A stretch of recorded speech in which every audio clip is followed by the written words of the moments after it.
র্যাবকে ঘেরাও করে ফেলাইছে, হেলিকপ্টার দিয়ে আসি র্যাবকে উদ্ধার করে নিছিল। এই যে আমার লক্ষ্মীপুরের পুলিশ ভাইদেরকে আমি এবার ধন্যবাদ দিই, তারা কিন্তু ওই কাজটা করে নাই। যদি করতো তাহলে র্যাবের পরিণতি হইতো। আর পুলিশও করে নাই, এবার র্যাবও করে নাই, আইন শৃঙ্খলা বাহিনী করে নাই, তারা বুঝে গেছে। কিন্তু বুঝে নাই কারা? ওই হেগুন, ওই বাড়ির হেগুন, এই বাড়ির হেগুন স্পর্ধা। এই রাখো, তারা যদি সেদিন তাদের বাসার ছাদের উপর থেকে গুলিবর্ষণ না করে লক্ষ্মীপুরে কোনো অঘটন ঘটে, আমরা মিছিল করতাম। আমাদের ছাত্র ভাইরা, আমাদের ছাত্রী বোনেরা, আমাদের এই যে বৈষম্য বিরোধী ছাত্র আন্দোলন, যেটা বলি আমরা ছাত্র গণ অভ্যুত্থান, ছাত্র গণ অভ্যুত্থান, ছাত্র জনতার আন্দোলন, সেদিন আমরা মিছিল করতাম, মিটিং করতাম, যদি আমি জেলে ছিলাম। কিন্তু গুলি যদি না করতো তাহলে কি এই পরিণতি হইতো?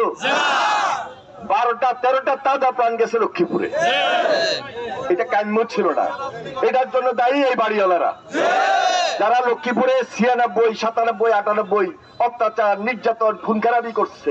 এবং এইবারও এই লাস্ট 15 বছর যারা লুটপাট করছে, লক্ষ্মীপুরের মানুষকে মানুষ বলে গণ্য করে নাই। লক্ষ্মীপুরের জায়গা দখল করছে, বাড়ি দখল করছে, ব্যবসা প্রতিষ্ঠান দখল করছে, লুটপাট করছে। এই তাহের গম, তাহের নাই, মারা গেছে, তার ছেলেরা যে অপকর্ম করছে, সুতরাং এগুলার বিচার তো মানুষ চায়। এখন গতকালকে 1-2টা মামলা করছে, যারা মারা গেছে, শহীদ হয়েছে, তাদের পরিবার আসি মামলা করছে। কিন্তু গত 15 বছর, রাখো অসুবিধা নাই, গত 15 বছর এই যে আমাদের হাজিরপাড়ায় ফারুকরে হত্যা গুম করছে, আমাদের ইকবাল জুয়েল তারে গুম করছে, আমাদের এখানে মনির হাজিরপাড়ার, লক্ষ্মীপুর শিহাব, সুমন, এইভাবে যদি হিসাব করি সর্বশেষ সজীব, এই মামলাগুলো করতে হবে না? সাউমিয়ার বাড়ি ভাঙচুর করছে, আমার বাড়ি ভাঙচুর করছে, আপনাদের জায়গা জমি দখল করছে, এই মামলাগুলো করবেন না?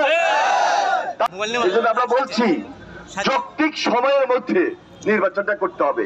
একেবারে আমরা বলি না যে কালকেই করে দেন, না, তাড়াহুড়োর কিছু নাই, ধৈর্য ধরতে হবে, স্বাভাবিক করে নিয়ে আসতে হবে, সবকিছু স্থিতিশীলতা আনতে হবে। আর একটা জিনিস মনে রাখবেন, আমাদের নেতা ভারপ্রাপ্ত চেয়ারম্যান জনাব তারেক রহমান খুব স্পষ্ট ভাবে উনি ওনার বক্তব্যের মধ্যে বলছে, এই বক্তব্যটা শুনবেন এবং ওনার সিদ্ধান্ত অনুযায়ী আমাদেরকে কাজ করতে হবে। আমাদের বেগম খালেদা জিয়া, তিনি জেলে বন্দী থাকার পরও, অত্যাচারিত নির্যাতিত হওয়ার পরও মুমূর্ষ অবস্থায় কিন্তু গ্রেপ্তার ছিল। সৃষ্টি করার মধ্য দিয়ে তখন জনগণের সরকার প্রতিষ্ঠিত হবে। এটাই তো আমাদের চাওয়া ছিল, এটাই তো আমাদের পাওয়া। আমরা গণতন্ত্রের জন্য লড়াই করেছি, গণতন্ত্রের জন্য সংগ্রাম করেছি, যে নির্দলীয় নিরপেক্ষ তত্ত্বাবধায়ক সরকারের অধীনে। আপনাদের আমাদের আন্দোলনের মুখেই তো উনি মুক্তি হয়েছেন, উনিও তো কিছু পরামর্শ দিচ্ছেন। ধৈর্য ধরেন, অপেক্ষা করেন, এই সরকারকে সর্বাত্মক সহযোগিতা করেন, একটা নির্বাচনী পরিবেশ সৃষ্টি করেন। সুতরাং তাড়াহুড়োর কিছু নাই, হুলস্থুল করার কিছু নাই। আর একবার র্যাবে লক্ষ্মীপুরে কি অপকর্মটা করছিল, এই কাজটা করে র্যাব লক্ষ্মীপুর থেকে বিদায় নিতে অনেক কষ্ট হয়েছে। লক্ষ্মীপুরের মানুষ কিন্তু রাজনৈতিক ভাবে অত্যন্ত সচেতন।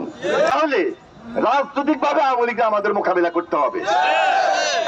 নিজের হাতে আইনকে নেবেন না, মামলার মাধ্যমে বিচার চাইবেন সরকারের কাছে, এবং সেই বিচার ইনশাল্লাহ এই দেশের মানুষ পাবে, এবং সেজন্য আমরা অপেক্ষা করবো। তাড়াহুড়া করার কোনো প্রয়োজন নাই, বেশি কথা বলার দরকার নাই। সর্বশেষ একটা কথা বলবো, সবকিছুর উপরে আল্লাহ, আল্লাহর হুকুমে এই দেশে আজকে এই যে একটা ঈদ মোবারকের কথা বলছেন, খুশি, আনন্দ, মুখে হাসি, এই জিনিসটা আমরা দেখছি।